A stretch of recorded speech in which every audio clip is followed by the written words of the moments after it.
Yes, people, what's going on? It's your boy Big Uggs, and welcome back to the Voice of the Tune. Today, we're going to do a slightly different sort of video. I'm sure you can tell by the caption and the thumbnail. Obviously, it's the end of the international break, and there's been something that I wanted to talk about for a while. And it's regarding our transfer business over the summer. The window closed last week or the week before that.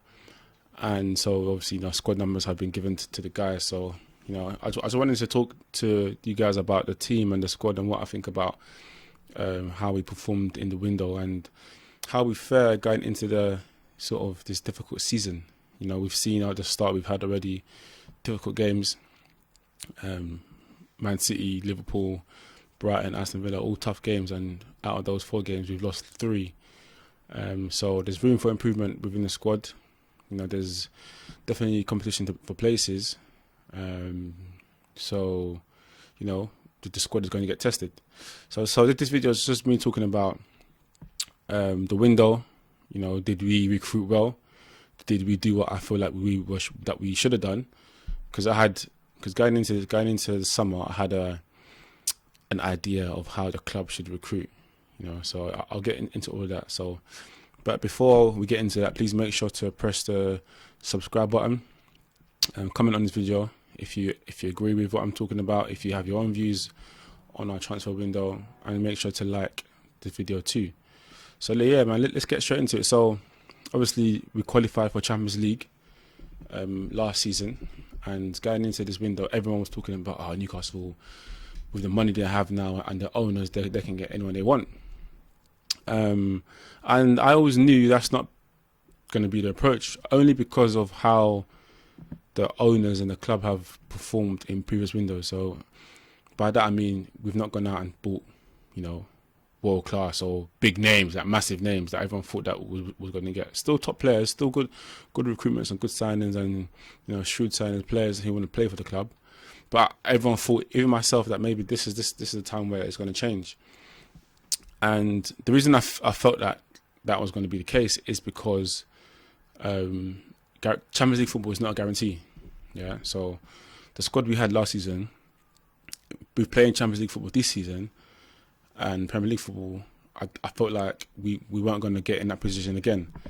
So, in my opinion, I felt like what we needed to do is to put ourselves in a position where we can compete for this place again, or if not, we can get it again.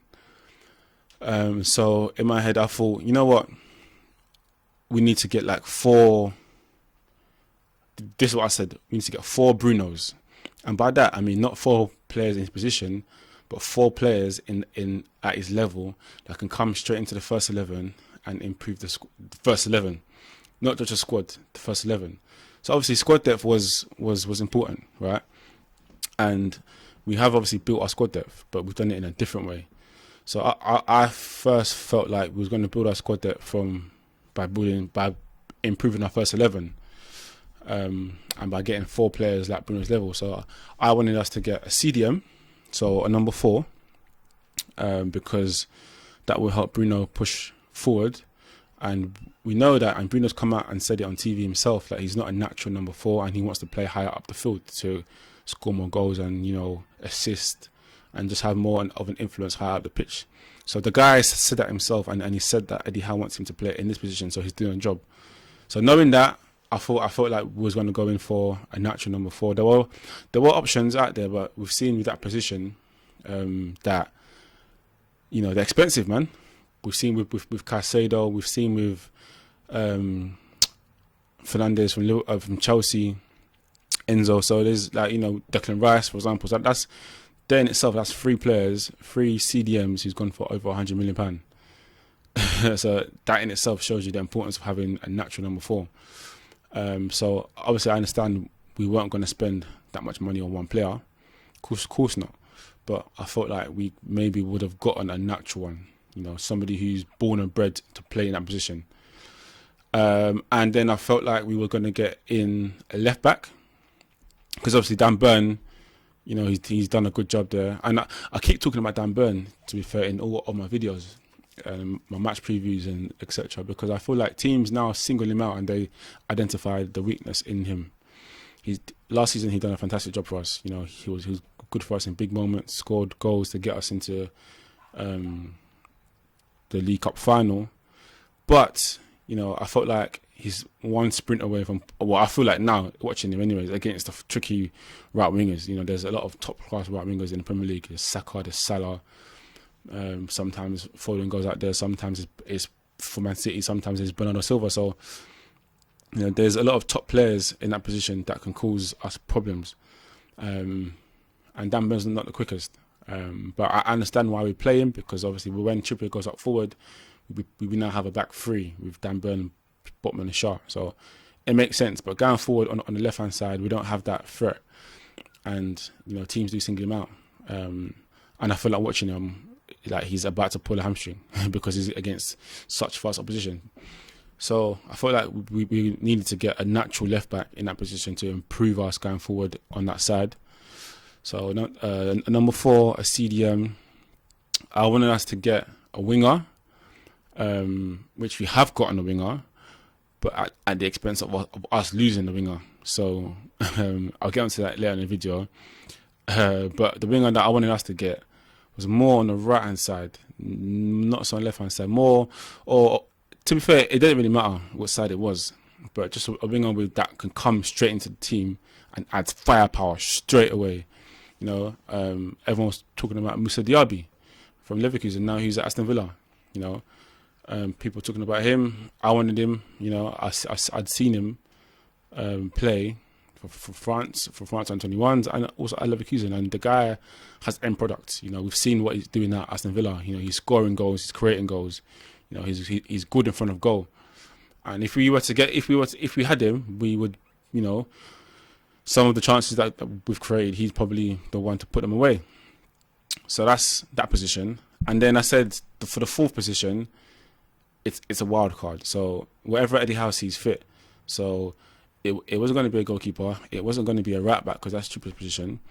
I've already covered the number 4 position. It might have been another centre back to play with Botman, or it could have been another forward, another striker. Someone that probably gives competition to Isak, or maybe lets Isak play out wide, but obviously I'm not a fan of that. So the 4th person I wasn't too sure about, but I just knew that, or it could have been a number 8 as well as a number 4. So, but I just knew that we needed 4 Bruno type of players, you know, at his level. So that was my thinking going into the window and the summer. And yeah, I don't think that went to plan, or that went as how I thought it would go. Instead, what we've done is we analysed and we assessed that squad depth is important, yes, but instead they've done it differently, like I said. So we've now gone and improved the depth rather than improving our first 11. So there's still competition for places, but the quality of these signings isn't as high as I thought they were going to be. So, for example, Sandro Tonali from AC Milan. When we first got him, I thought, this is what I'm talking about, club. Newcastle, this is what I'm talking about. Players like this. And I thought he was going to... And I done a video on his signing, and I thought he was going to... Like, this was the start of getting the 4 Brunos, should I say. So we signed him. I was thinking £55 million. If we can get 3 more players of this caliber into the first 11, because out of all the signings that we made, I think there's 5 of them.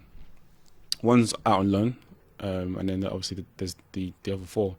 Tonali is the only one who comes straight into the team, who comes straight in and starts, and we've seen it. So he's the only one, and that's what I wanted. I wanted 4 players that come straight into the team. Improves our first 11, because we're playing Champions League football and we're playing in the Premier League, and I felt like Champions League is a great opportunity for us to build our first 11. The window I felt like we had is as if we didn't qualify for Champions League. And I'm not saying it wasn't a good window, but I'm saying I felt like we could have done more. But I understand why we signed these players, because obviously financial fair play, the club's revenue, all these other factors, you know. So we don't have a black check. And after watching the documentary on Amazon Prime, you know, I got to understand why we signed these sort of players and how we're trying to build our revenue to get more players, and how we're trying to expose the club on a global scale. So Sancho comes in for £55 million. Everyone's talking about it. Wow, what a signing for Newcastle. Like, this player's gonna come in straight away, and he has. He's come in. Obviously, people questioned him in pre-season, but he's come in. The first game he scored. Obviously, we've seen his qualities. Form has dipped a little bit. Brighton, he wasn't the best, but he comes in and he proves the team straight away, and that's what I wanted for that. So we got him. Cool. And then the next one took a while. You know, people talking about, okay, who's next then? Who's next?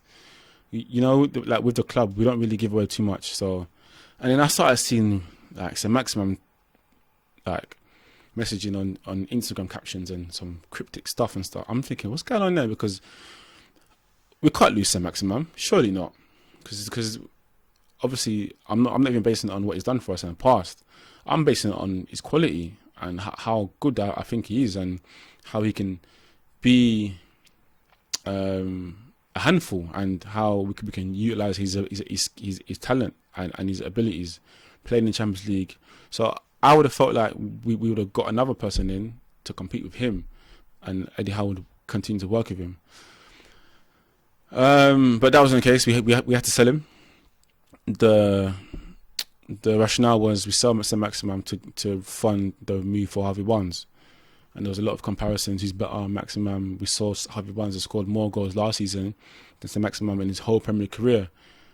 And that's just the facts of the stats in it. He has, you know, Harvey Barnes scored 13 goals last season, and St. Maximum had only scored 12 in his whole Premier League career. So, you know, it justifies why we done it. But I felt like we didn't need to lose somebody. We needed to add. And the person we didn't need to lose wasn't St. Maximum. We could have lost other guys. But so I wasn't too pleased that the fact that we lost St. Maximum. I like Harvey Barnes as a signing. It's a decent signing. 39 million, 40 million signing. I think it's 35 add-ons from Leicester City, who were relegated. So it's a good signing. He improves us. He improves the team. But as we've seen, he's not coming straight into the team. Anthony Gordon's still playing there. So it improves the squad. Fine, that's fair. You know, there's going to be players who are going to get injured, and we got good backup now. You know, so you know we're going to be playing a lot of games, especially in the Premier League, League Cup, FA Cup, and Champions League. You know, our group is tough enough, so we need depth there.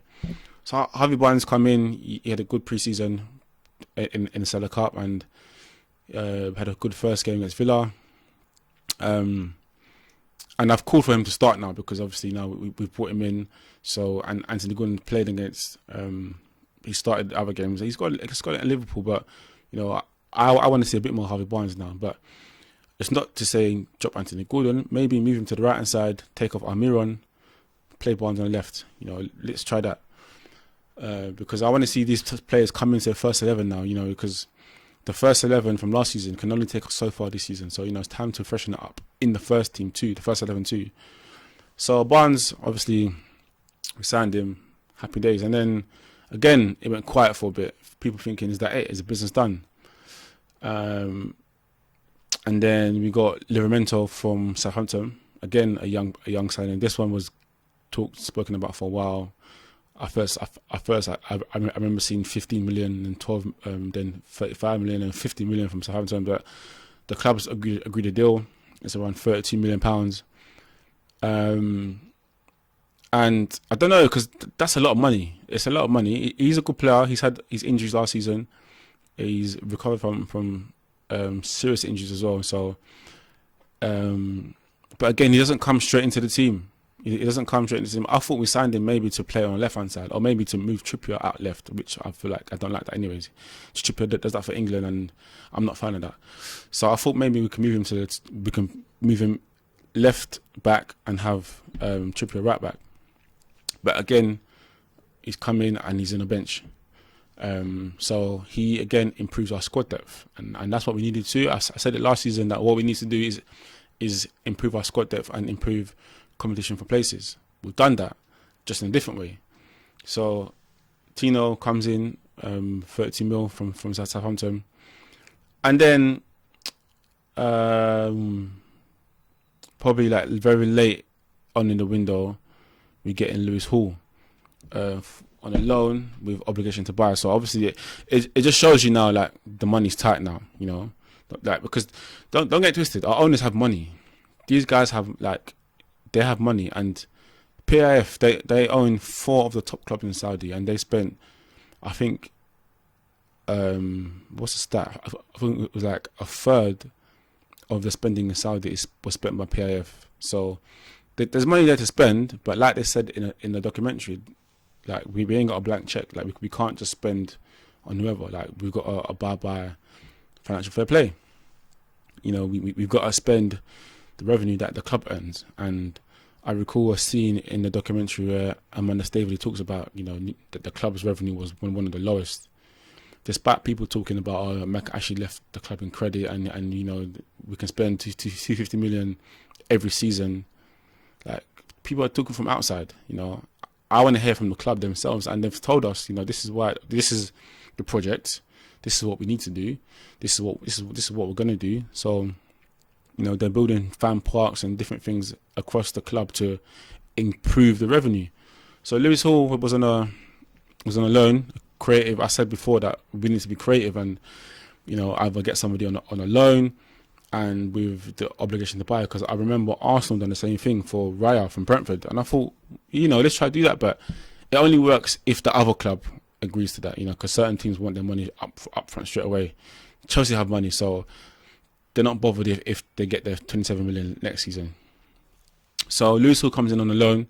Again, doesn't come into the first team. He's a young player, he's 18-year-old, training for England during the week. So, you know, he's got a lot of potential. I've seen him play live when I went to Stamford Bridge last season. He played left back, and I feel like on that day he was their best player. He was very good going forward, but obviously he's young, so he's not going to come straight into the team.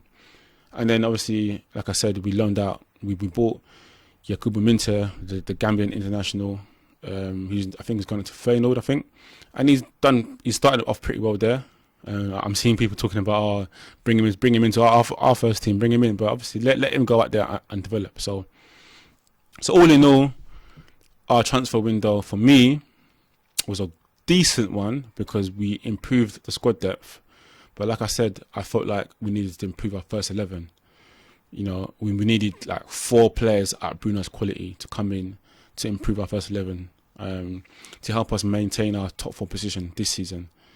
We haven't done that, but we've improved the squad depth, and we find ourselves with the first sort of same 11 from last season, bar Sandro Tonali coming in. So it's going to be interesting to see how the club or the team performs in the season, especially playing in Champions League and FA Cups and all the other games. So, you know, the depth is there, but I would have liked us to have gone out and gotten a few more players to improve the first 11. But we're here, you know, the club's still showing ambition. You know, we're still trying to improve every season. We're still trying to, you know, get better. We understand our position. So I'm on board. The main thing was squad depth. We've done that. But just like I said, in a different way. So we just now have to just get behind the club and support the boys. You know, we've had a tough start. We've got a decent run of fixtures now. We've got Brentford on Saturday. And then we got AC Milan at San Siro. And then after that, we got some decent games. We've got Burnley, I think. And then we got games that we can start to pick up points from. So, yeah, so that's my thoughts on the transfer window. Let me know what you think as well. Are you happy with the window? Could we have improved more? Are you happy with the guys that we signed, in the positions that we signed to? Just let me know. And obviously, just even the fact that we find it hard to ship players like Isaac Hayden, Fraser, and all these other guys. You know, the more fringe guys. You know, because obviously they're on such high wages, so we ship them off. But I think we're still paying some of the wages, but they're off the books in terms of squad. So it just shows you that there's still a long way to go and how early we are in the process. But we've made Champions League football, so You know, let's not get too carried away. Even myself, me thinking we're going to sign 4 Brunos, that for me was me getting carried away and not understanding where the club is at. So now I understand, fine, you know, I get behind them. But in fantasy world, I would have liked us to have gone out there and improved the first 11. But like I said, again, we've done it in a different way. So yeah, like I said, let me know your thoughts on this video and any comments. Most welcome. I'll try and respond to them. It's your boy Big Uggs. Thank you for watching. Make sure to like, to comment and to subscribe. And I'll see you in my next video. I'm out.